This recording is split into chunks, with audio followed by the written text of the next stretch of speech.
Delhi high court से गिरफ्तारी को लेकर मिले झटके के बाद अब सीएम अरविंद केजरीवाल ने सुप्रीम कोर्ट का दरवाजा खटखटाया है। सुप्रीम कोर्ट में दाखिल याचिका में उन्होंने हाईकोर्ट के फैसले को चुनौती दी है। हाईकोर्ट ने मंगलवार को दिल्ली शराब घोटाले से जुड़ी मनी लॉन्ड्रिंग मामले में उनकी गिरफ्तारी को वैध बताया था। कोर्ट ने कहा था कि प्रथम दृष्टया ईडी के पास सीएम के खिलाफ पर्याप्त सबूत हैं। उनकी गिरफ्तारी कानून का उल्लंघन नहीं है। ऐसे में गिरफ्तारी को चुनौती देने वाली उनकी याचिका खारिज कर दी गई थी।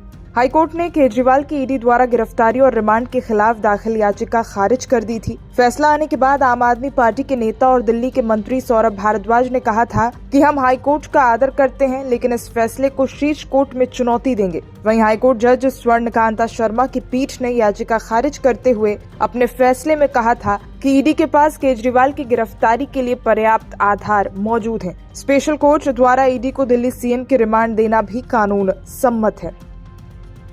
अरविंद केजरीवाल को ईडी ने पूछताछ के बाद 21 मार्च को गिरफ्तार कर लिया था। इसी दिन केजरीवाल ने सुप्रीम कोर्ट में याचिका लगाई थी, मगर अगले दिन उसे वापस ले लिया।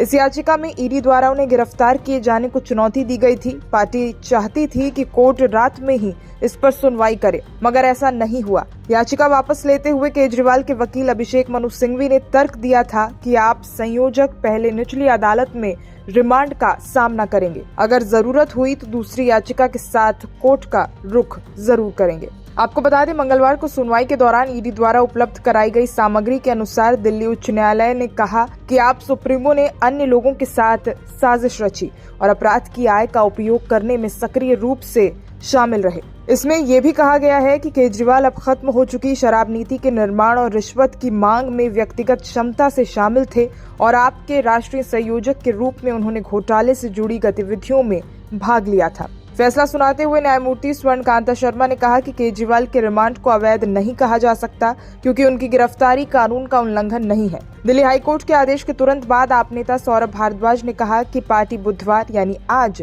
सुप्रीम कोर्ट जाएगी, क्योंकि वो फैसले से सहमत नहीं है। अरविंद केजरीवाल को प्रवर्तन निदेशालय ने 21 मार्च को दिल्ली शराब नीति मामले से जुड़े मनी लॉन्ड्रिंग मामले में गिरफ्तार किया था, जिसके बाद आम आदमी पार्टी ने उनकी गिरफ्तारी को चुनौती देते हुए हाईकोर्ट में याचिका दाखिल कर दी थी।